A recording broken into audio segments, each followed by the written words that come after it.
Jadi kafir ini pura-pura ikut tawaf. Putaran pertama belum ada kesempatan, putaran kedua makin tegang. Pokoknya begitu tempat agak gelap, cabut pisau, hantam saja sudah Muhammad, biar mati sekali di sini. Dan Nabi tahu, oh ini asisten pribadi malaikat Jibril masih tahu tuh. Jadi malaikat Jibril memberitahu, awas Muhammad, itu di belakangmu orang cuma pura-pura tawaf, dia bawa pisau mau bunuh kamu, hati-hati Muhammad, Roger ganti gitu.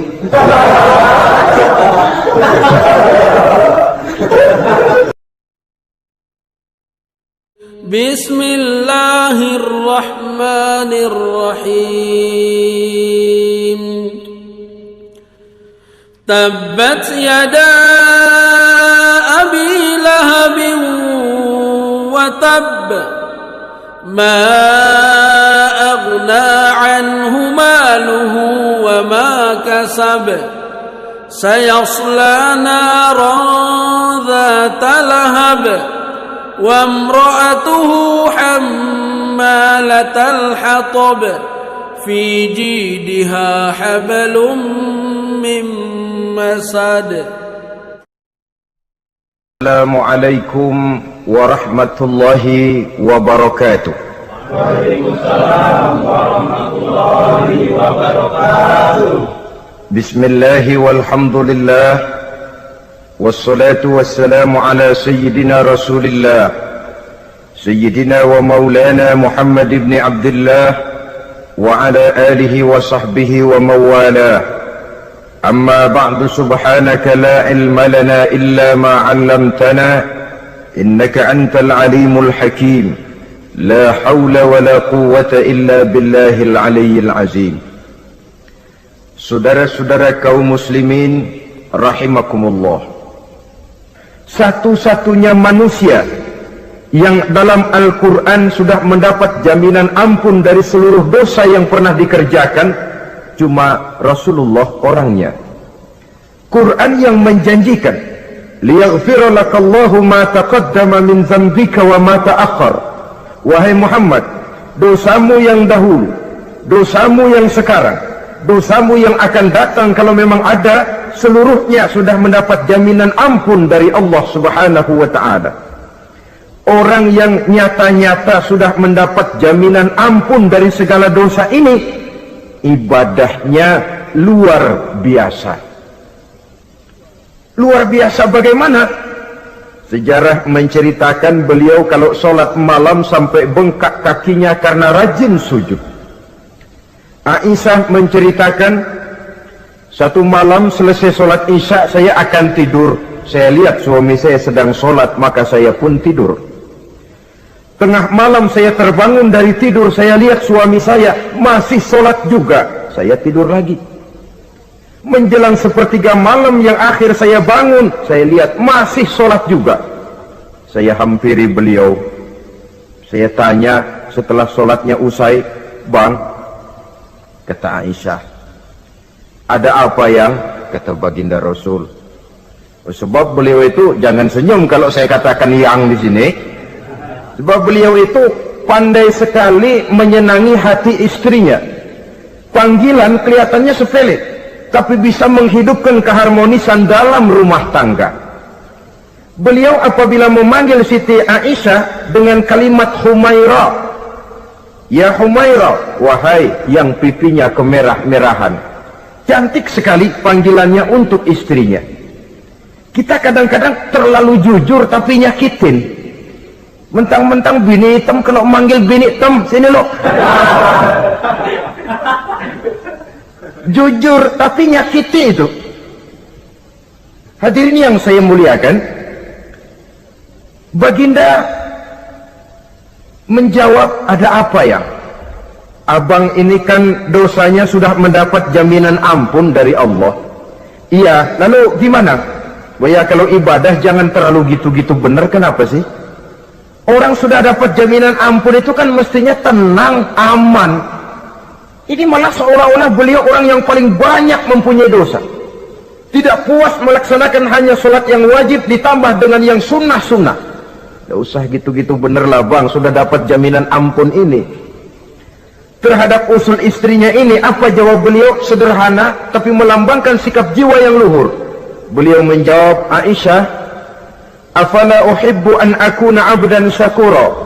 Yang apa saya tidak senang kalau saya ini oleh Allah mendapat gelar abdan syakura, hamba yang pandai bersyukur, hamba yang tahu berterima kasih. Makin diampuni, makin banyak sujud saya.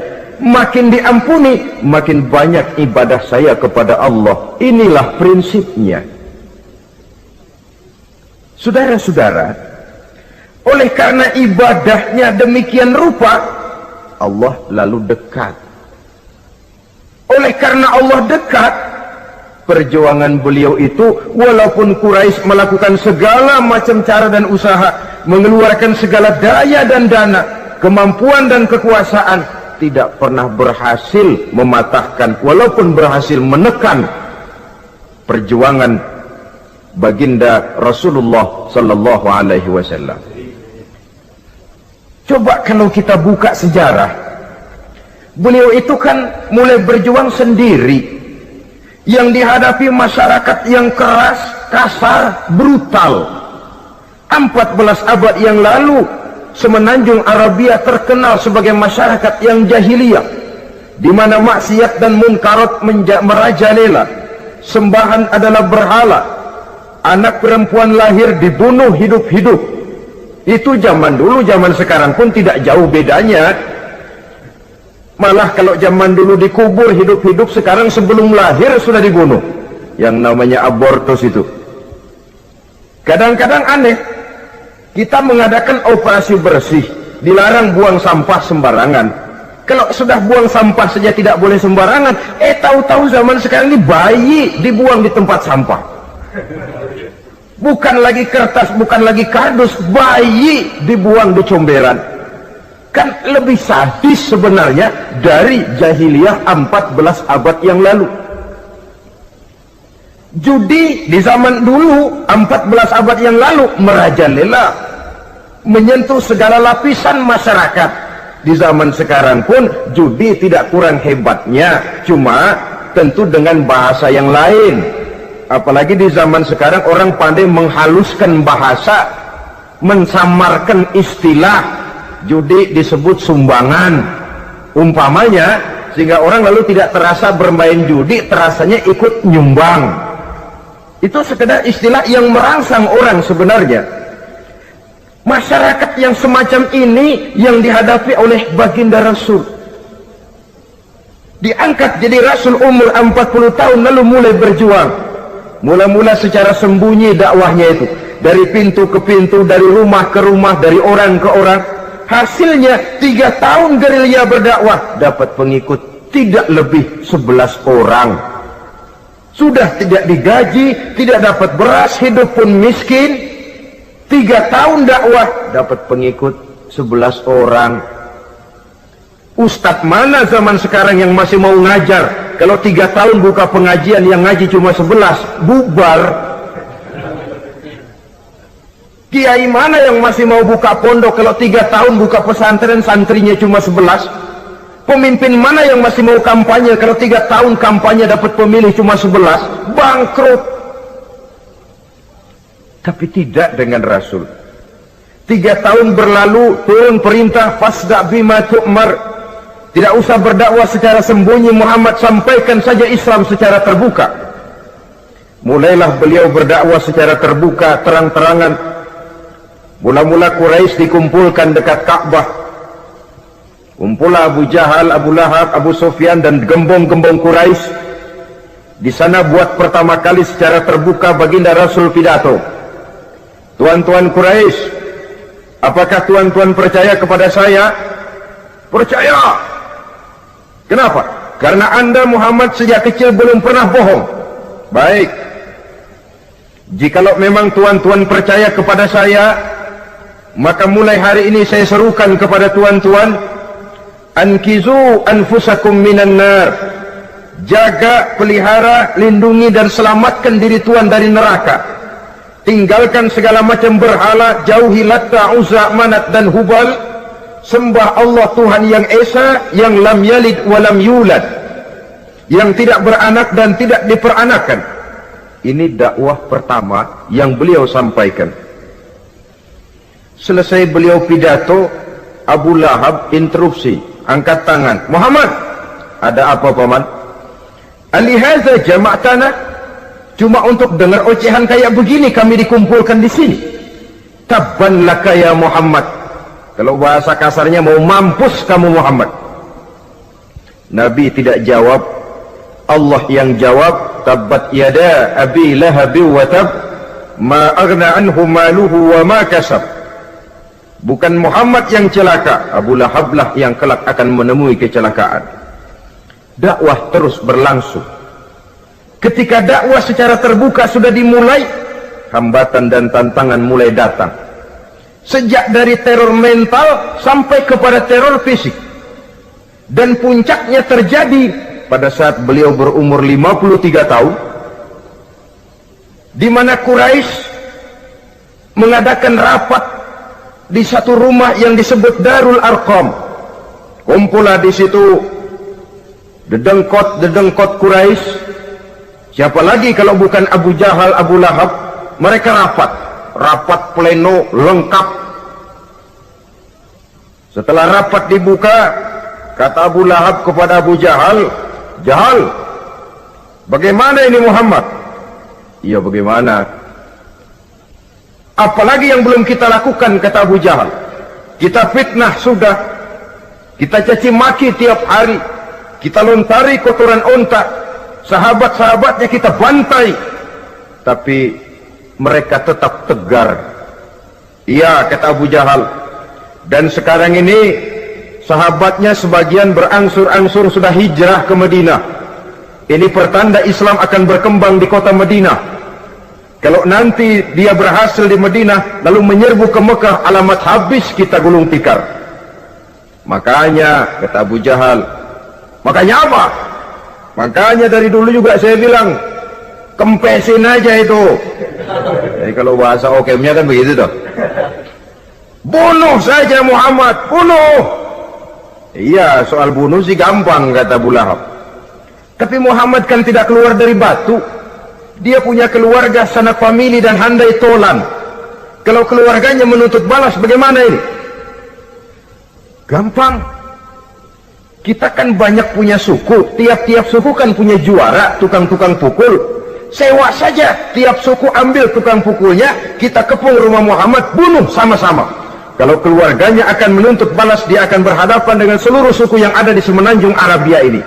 Bagaimana, setuju? Setuju. Nah, sudah. Kapan kita bunuh Muhammad? Kapan lagi? Tidak usah buang waktu. Besok malam. Ya, besok malam kita bunuh Muhammad. Tapi awas, semua yang ikut rapat di sini, ingat baik-baik, ini rahasia negara. Besok malam kita akan membunuh Muhammad. Siapa yang berani membocorkan rahasia negara ini, supersip, dianggap menghambat program Quraisy. Itu nanti dijatuhi hukuman berat ya. Jaga rahasia baik-baik bahwa besok malam kita akan membunuh Muhammad. Sanggup? Sanggup. Rapat selesai. Hadirin boleh bubar ke rumah masing-masing. Pulang. Namanya manusia, bocor juga rahasia ini. Begitu pulang, cerita sama istrinya, Bu, anu loh Bu, apa Pak? Saya tadi ikut rapat. Rapat apa tuh Pak? Besok malam akan ada pembunuhan. Pembunuhan. Siapa toh yang mau dibunuh? Muhammad. Tapi jangan bilang-bilang ya, ini rahasia negara. Ini rahasia negara Bu, jangan bilang-bilang. Iya Pak, iya. Nah, besok pagi istrinya ngobrol sama tetangganya. Mbak Ayu, tahu nggak? Apa toh? Nanti malam akan ada pembunuhan. Siapa yang mau dibunuh? Muhammad. Loh, sampean tahunya dari mana? Suami saya ikut rapat, tapi jangan bilang-bilang ya Bu ya. Ini rahasia negara. Jangan bilang-bilang. Nanti yang satu sampaikan lagi, jangan bilang-bilang. Terus jangan bilang-bilang. Akhirnya berita tersebar. Sehingga pagi hari itu sebagian besar penduduk Mekah sudah tahu kalau nanti malam akan ada pembunuhan. Maka lepas zuhur, Mekah itu mulai tegang. Yang simpati, aduh kasihan Muhammad nanti malam akan dibunuh. Yang tidak senang, mampus biar dia rasain ntar malam. Saudara-saudara, begitu maghrib berbunyi sudah, udara mulai gelap, penduduk Mekah sudah kunci pintu seperti ada jam malam. Sepi, sesepi-sepinya. Tutup pintu, kunci, bukan tidur, ngintip dari dalam. Lepas jam 8 malam, makin tegang. Masing-masing penduduk ngintip dari pintunya. Sudah berangkat belum orang yang mau bunuh Muhammad? Sudah berangkat belum? Kira-kira jam 9 ini, tukang-tukang pukul lewat mau ngepung rumah Muhammad untuk membunuh beliau. Begitu masuk Mekah, penduduk sudah kunci pintu, tapi mereka tahu kalau semua ngintip. Wah, makin hebat ini yang pemuka Quraisy ini, tukang-tukang pukul ini. Jalannya dibuat gagah-gagah, barisnya dibuat hebat-hebat. Itu injekan tanahnya dalam baris dibuat kencang-kencang, brok, brok, brok, brok, kayak serdadu baris. Lewat dekat rumah penduduk pakai batuk lagi. Yang dari dalam ngintip makin ciut. Wah, ini dia yang mau bunuh Muhammad ini. Sampai di rumah Nabi, dikepung rumah Nabi, di pagar betis. Malam itu di dalam rumah cuma Nabi, Abu Bakar dan Ali bin Abi Thalib. Nabi tahu rumahnya dikepung. Lewat tengah malam beliau berkata, Abu Bakar, saya ya Rasul, mari kita berangkat hijrah. Baik ya Rasul. Ali, saya ya Rasul, kamu gantikan saya ya. Gantikan apa ya Rasul? Gantikan tidur di tempat tidur saya. Baik ya Rasul. Masya Allah, sekali menggantikan mati. Tidur di tempat tidur Rasul pada malam rumahnya dikepung, resikonya kan mati. Menggantikan mati. Nah kalau menggantikan lurah lumayan. Menggantikan mati. Dan Ali tahu persis resikonya. Dan beliau waktu itu masih muda dan beliau tidak nawar. Baik ya Rasul, saya akan tidur di sini, berangkatlah Tuhan. Berangkat Rasul. Ketika keluar dari pintu belakang, rumah dikepung rapat. Terjadilah keajaiban yang Allah ceritakan, wa ja'alna min baini aydihim sadda wa min khalfihim sadda fa aghshaynahum fahum la yubsirun. Di muka, di belakang, di kiri, kanan dibuatkan dinding oleh Allah, dibutakan mereka tidak lihat kalau Muhammad keluar dari rumahnya. Siaga penuh, apel, mata melotot, Nabi lewat nggak kelihatan. Sampai Nabi kemudian menuju Gua Thur, 3 malam 2 hari di sana. Dari sana perjalanan dilanjutkan ke Madinah Al-Munawwarah. Allahu Akbar. Mengarungi gurun pasir yang gersang dan tandus, yang terbentang antara Mekah dan Madinah. Meninggalkan kampung halaman tempat di mana dilahirkan dan dibesarkan. Keluarga yang berbeda akidah terpaksa berpisah. Kok kuat? Kok bisa? Kok sanggup? Di mana rahasia kekuatannya? Beliau punya sandaran vertikal, ibadahnya kepada Allah. Dengan bahasa kita sekarang, beliau punya backing. Backingnya tidak kepalang tanggung, yang serba maha. Maka saya mengajak kepada seluruh kaum muslimin, di zaman sekarang kan orang lagi main backing-backingan, ya. Nah, siapa yang punya backing punya jalu. Saya cuma mengajak, kalau mau cari backing jangan kepalang tanggung, carilah backing yang serba maha. Maha gagah, maha tahu, maha adil, maha bijaksana, maha segala-galanya. Dan dialah Allah subhanahu wa ta'ala. Saudara punya backing kolonel, tanggung. Nanti dia pensiun habis. Yang kolonel saja tanggung, apalagi yang kopral. Kalau mau cari backing, carilah backing yang serba maha, Allah azza wa jalla. Caranya tentu dekat kepadanya. Untuk dekat kepadanya melalui jalur yang sudah diatur olehnya, melalui Rasulullah sallallahu alaihi wasallam, yaitu salat, ibadah. Makin tinggi nilai ibadah, makin dekat kita dengannya. Makin dekat dengannya, makin banyak fasilitas yang akan diberikan untuk kita. Saudara pegawai negeri ingin cepat naik golongan, itu caranya dua. Pertama, jam kantor disiplin, jam 7 masuk, jam 3 pulang. Kalau belum jam pulang, jangan pulang. Yang kedua, tambahan di luar jam kantor, sering-sering datang ke rumah kepala bagian, apa malam minggu, apa hari minggu, apa bawa jeruk, apa pisang Ambon, kan begitu toh. Ini nanti kan kepala bagian kan nilai, karyawan saya yang satu ini jam kantornya disiplin, tambahan dia sering datang hari minggu di luar jam kantor bawa jeruk lagi. Ini mestinya belum naik, lah gue naikin dulu ke atas. Naik, saudara-saudara. Yang saya maksud apa? Itu zuhur, asar, maghrib, isya, subuh, jam kerja resmi itu, jam kantor. Lah, ada kunjungan di luar jam kantor, yang namanya tahajud, yang namanya hajat, yang namanya duha. Nanti kan Allah lihat, ini hambaku yang satu ini jam kantornya betul, zuhur, asar, maghrib, isya, subuhnya tepat. Tambahan di luar jam kantor, dia sering menghadap kepadaku. Nah, hambaku ini aku angkat kau maqamam mahmuda, ke satu tempat yang terpuji.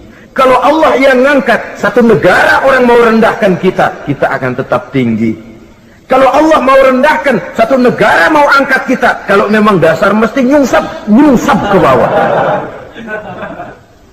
Inilah perlunya sandaran vertikal, inilah perlunya kita mempunyai backing hanya kepada Allah. Pada waktunya orang akan sampai ke titik jenuh. Dalam kesunyian orang sering mempertanyakan eksistensi diri, mulai mempertanyakan hakikat keberadaannya, di tengah kesibukan bisnisnya, di tengah kesibukan kerja, dari rapat ke rapat, dari kantor ke kantor, dari tender ke tender. Orang akan sampai kepada titik jenuh. Dikala itu dia memerlukan ketenangan, dikala itu dia memerlukan kedamaian, dikala itu dia mencari eksistensi diri. Sebenarnya hidup ini mau apa sih? Cuma sekedar menjalani hal-hal yang rutin saja, pergi pagi pulang sore, peras keringat banting tulang, atau ada tujuan yang lebih luhur daripada sekedar ini? Dikala itulah dia mulai mencari jalur untuk mendekatkan diri kepada Sang Pencipta.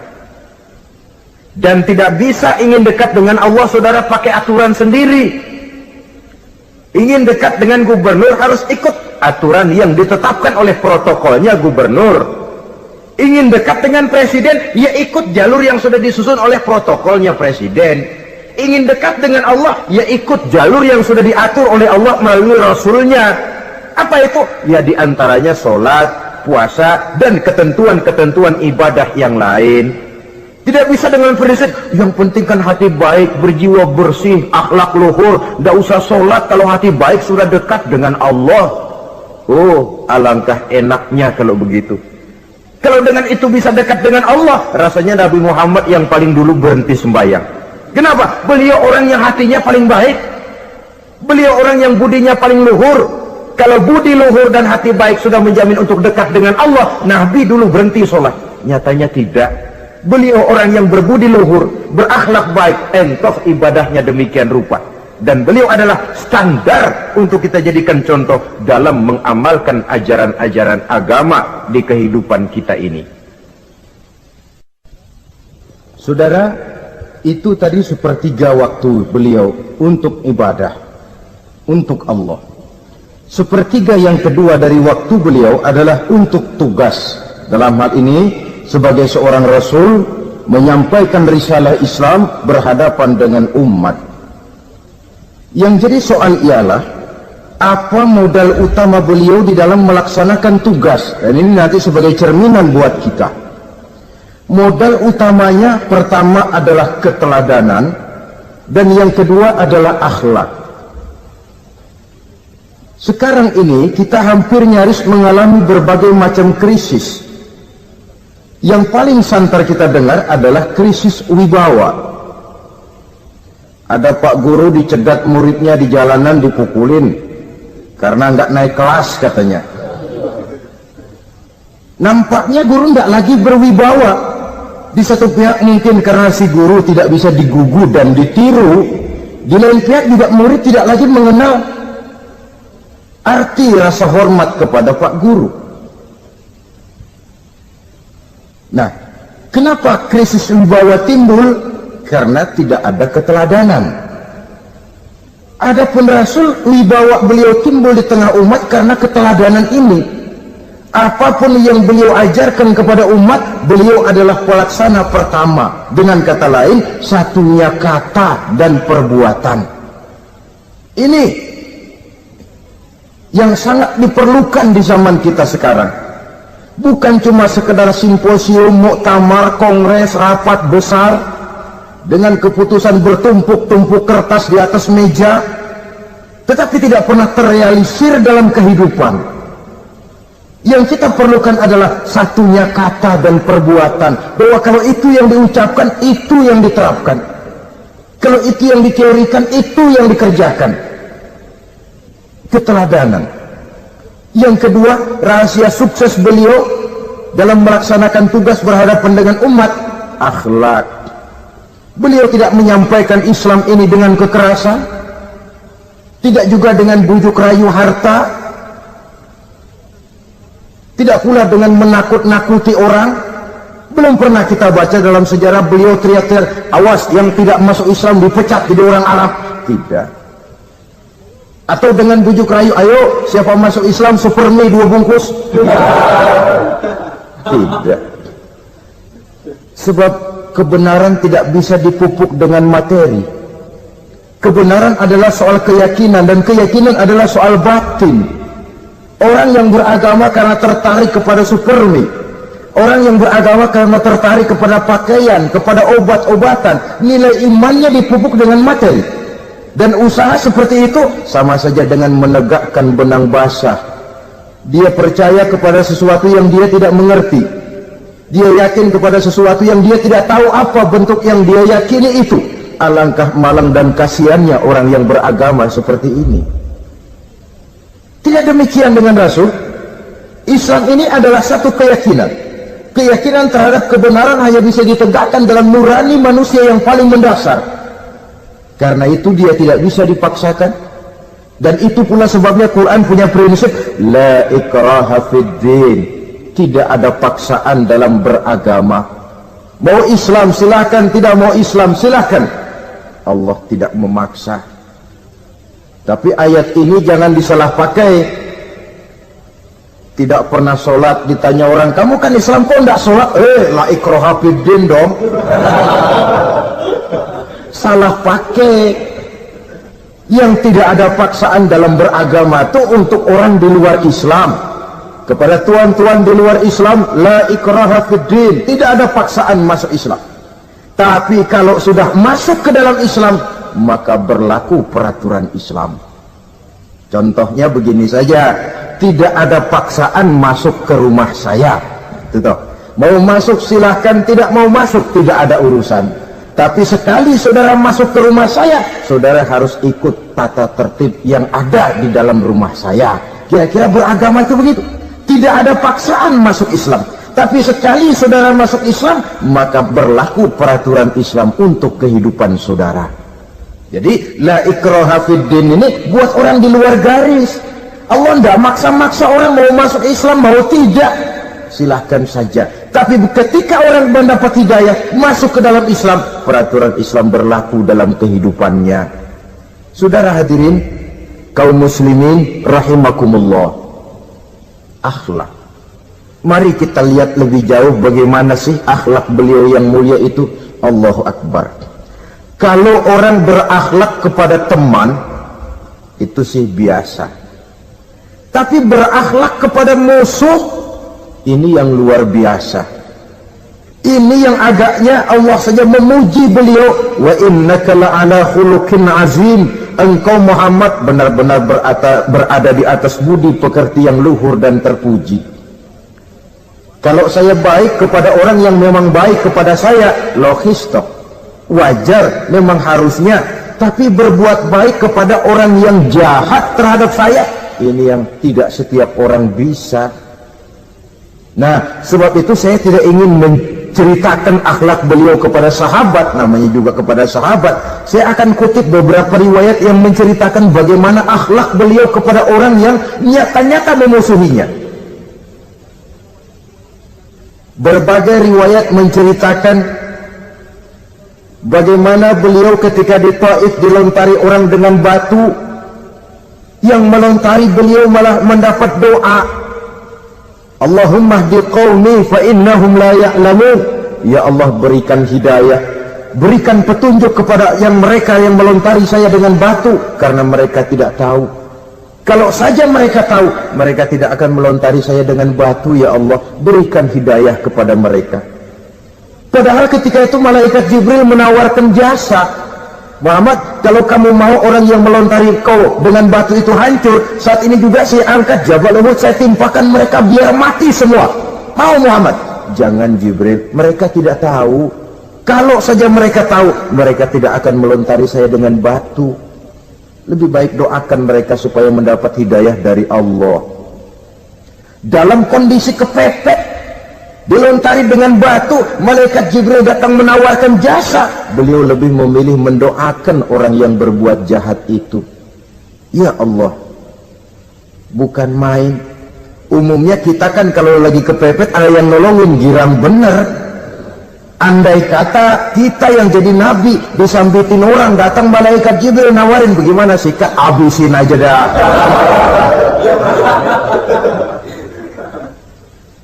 Ini akhlak kepada musuh. Ketika beliau selesai sholat zuhur, istirahat rebah-rebah, tidur-tiduran di bawah pohon kurma, datang orang kafir yang bernama Daksur yang sudah lama mengintip-ngintip, mencabut dan menghunus pedang. Muhammad, kalau ini saat saya tebas batang lehermu, siapa yang akan menolong engkau? Tidak ada. Yang akan menolong saya Daksur? Iya, Allah yang akan menolong saya. Mendengar Allah, Daksur gemetar, keringat dingin bercucuran, pedang jatuh ke bawah, diambil oleh Rasul pedangnya, dibalikkan ke leher Daksur. Kalau sekarang saya yang tebas batang lehermu Daksur, siapa yang akan menolong kamu?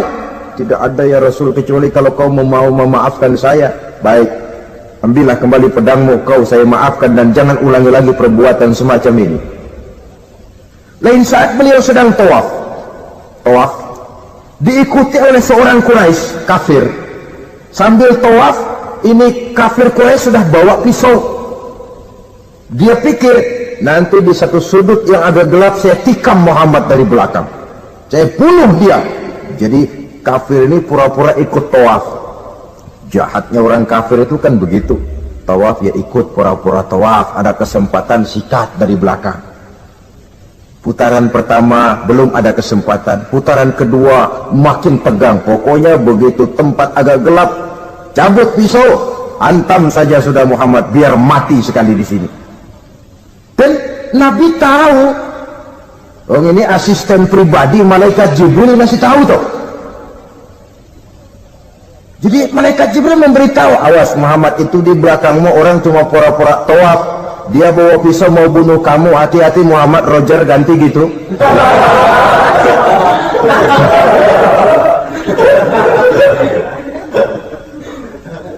Tahu persis beliau.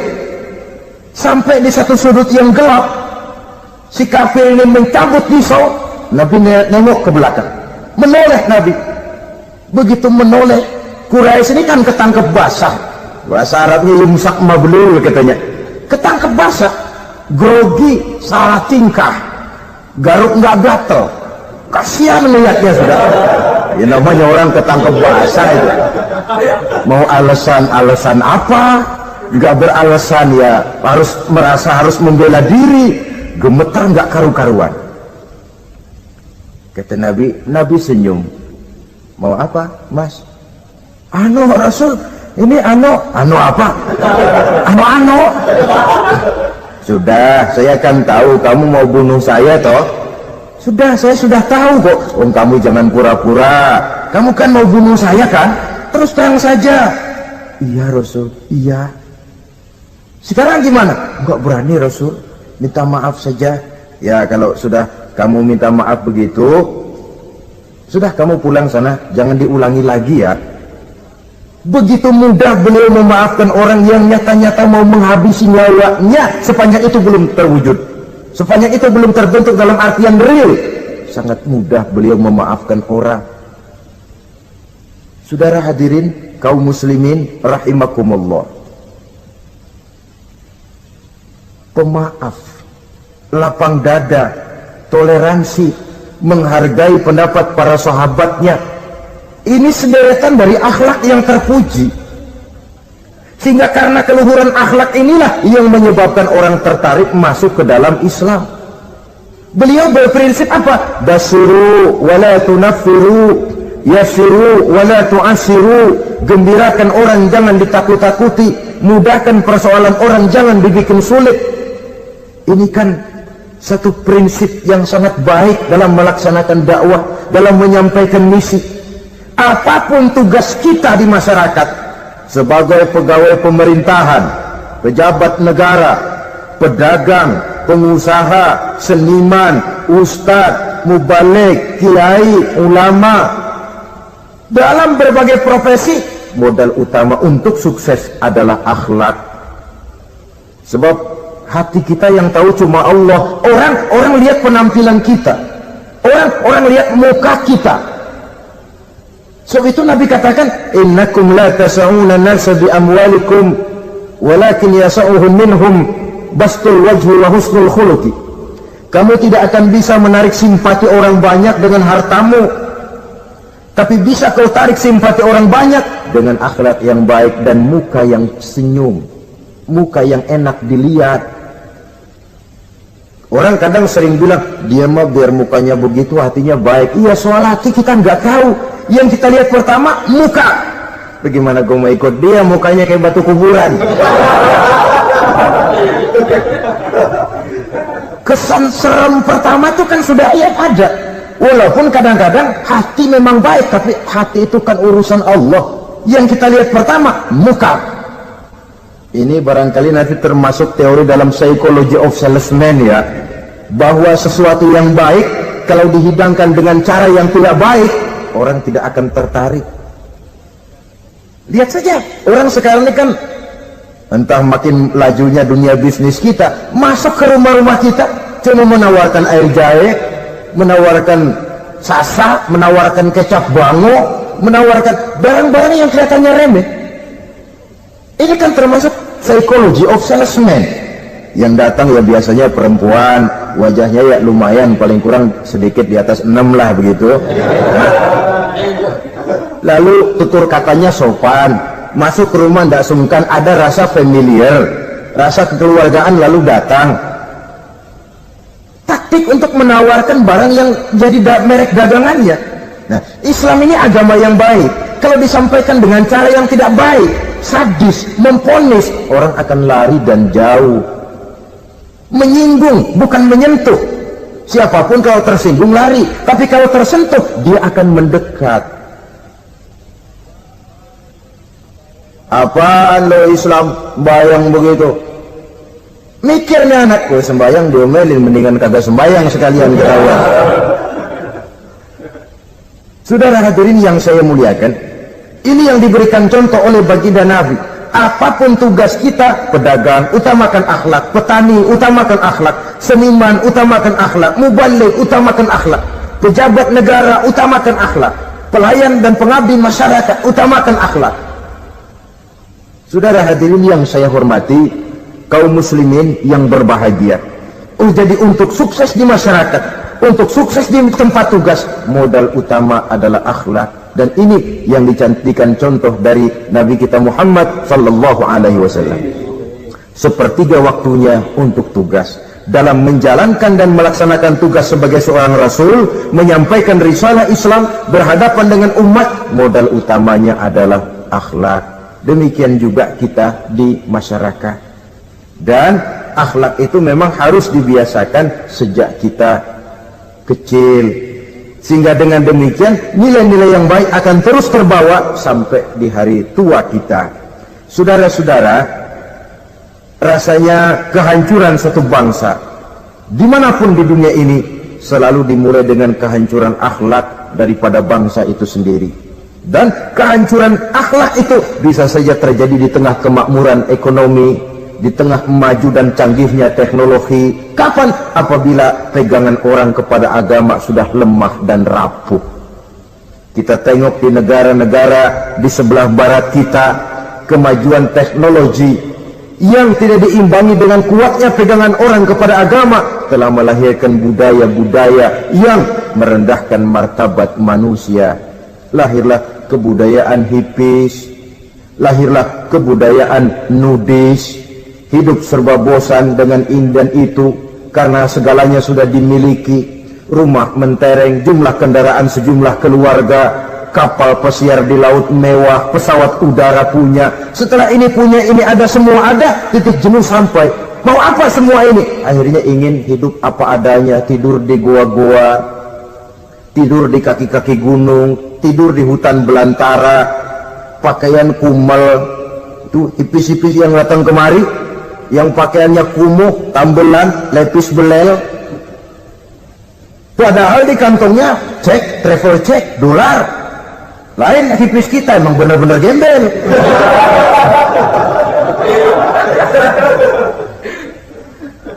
Merasa jenuh, merasa bosan. Bahkan sebuah berita dari Jerman, orang terlalu kaya, pulau dibeli. Di pulau itu dia bikin satu klub yang bernama klub nudis. Setiap anggotanya boleh masuk ke pulau itu dengan catatan tidak boleh pakai pakaian selembar pun, alias bugil, telanjang bulat. Sudah telanjang bulat itu. Dan di sana berlakulah apa yang disebut serba boleh. Jadi kalau di sana kesana saudara bawa istri, masuk anggota, ya silahkan saja. Istilah tukar pakai, simpan pinjam, bisa-bisa saja, asal suka sama suka. Asal perbuatan yang dianggap tidak merugikan orang lain, suka sama suka, sudah tidak bisa dituntut oleh norma yang berlaku. Ya. Itulah sebabnya kita sering prihatin bahwa kemajuan sering membawa pergeseran nilai. Apabila kita tidak bisa menghindarkan diri dari proses pergeseran nilai, setidaknya kan kita bisa menjaga diri jangan sampai hanyut oleh nilai-nilai yang negatif. Akhlak, baik sebagai muslim, baik sebagai bangsa Indonesia yang berkepribadian luhur, itu merupakan cerminan kita. Saya prihatin. Belum lama diselenggarakan kontes bibir terindah. Kontes bibir terindah itu kira-kira apa manfaatnya? Apa yang jadi ukuran? Dan bukankah bibir karunia Tuhan? Ya kalau yang bibirnya mungil bisa ikut kontes lah, kalau yang jebleh gitu.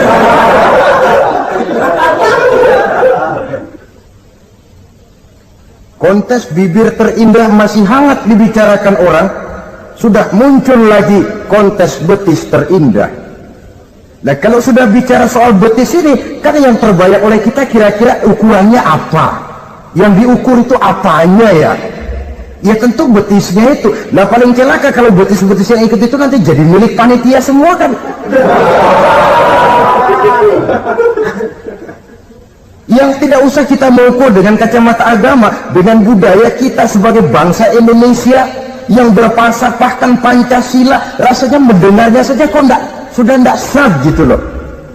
Tidak pas untuk ukuran kita sebagai bangsa yang berfalsafahkan Pancasila. Saudara-saudara kaum muslimin rahimakumullah, ini yang saya maksud tadi, proses pergeseran nilai. Andai kata kita tidak bisa menghindarkan diri dari hal yang semacam itu, setidaknya kita bisa menjaga diri jangan sampai hanyut ditelan proses pergeseran nilai. Dan memelihara nilai-nilai akhlak ini dari hari ke hari memang tidak semakin ringan, bahkan akan semakin berat, karena tantangan yang kita hadapi juga akan semakin berat. Inilah sepertiga yang kedua dari waktu beliau untuk melaksanakan tugas. Jadi modal utama dalam melaksanakan tugas akhlak. Di antara nilai akhlak itu prinsip Nabi tadi, gembirakan orang, jangan ditakut-takuti, mudahkan urusan orang, jangan dibikin sulit.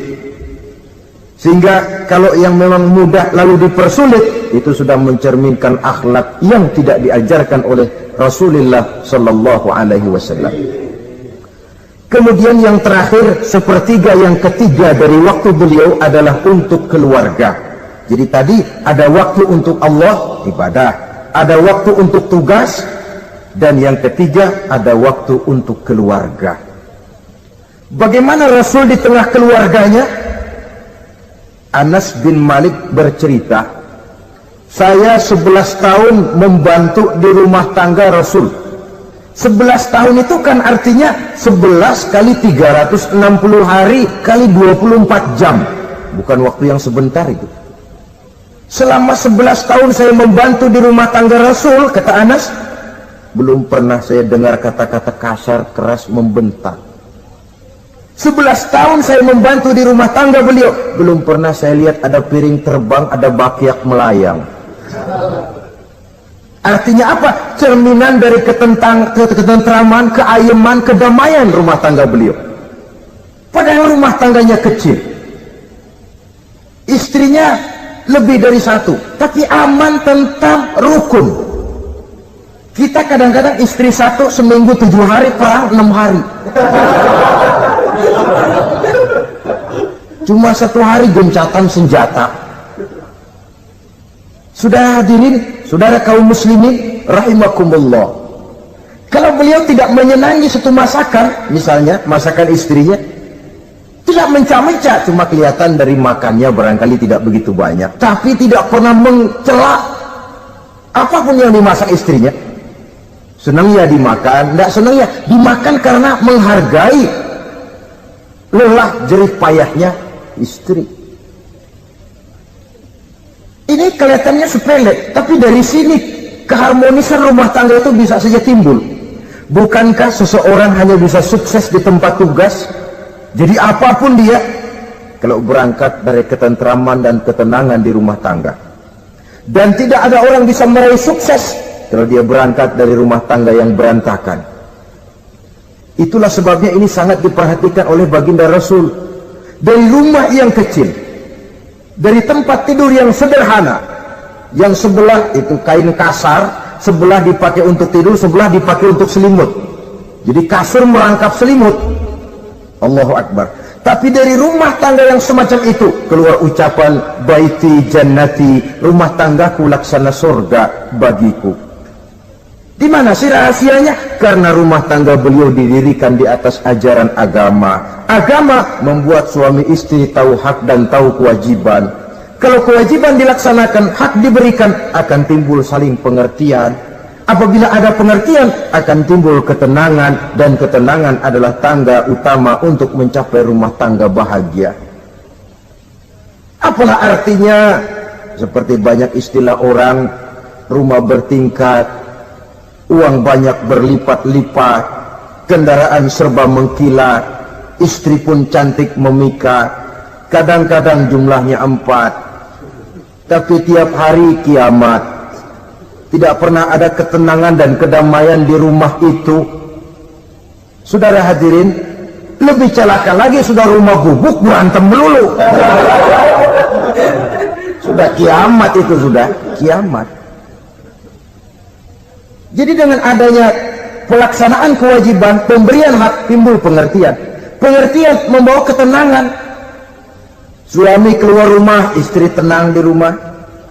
Suami meninggalkan istri pun hatinya tenang dan tentram, tidak was-was, tidak berpikiran nanti kalau saya lembur ini istri ngompreng, tidak. Si istri pun lega melepas suami karena ada keterbukaan.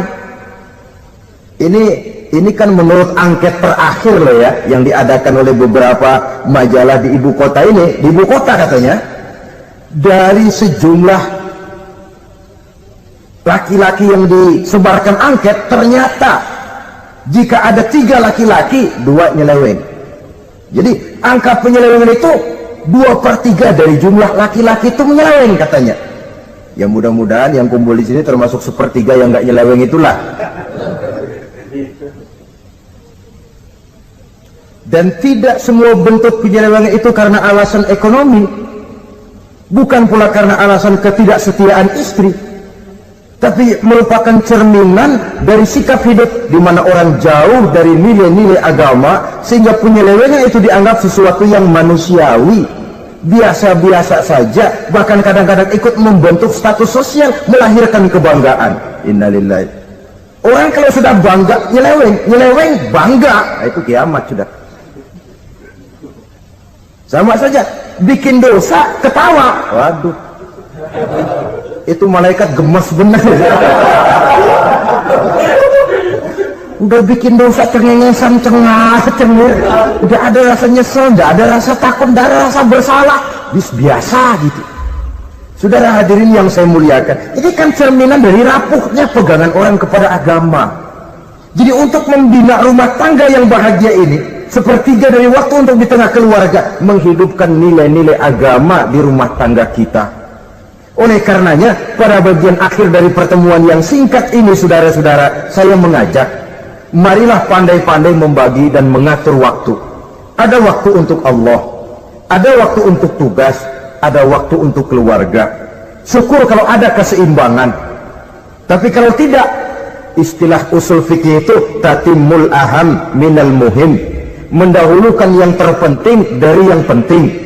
Kalau ada 3 persoalan semuanya penting, tentu di antara 3 ini kan ada yang lebih penting, dan itulah yang dikerjakan lebih dulu.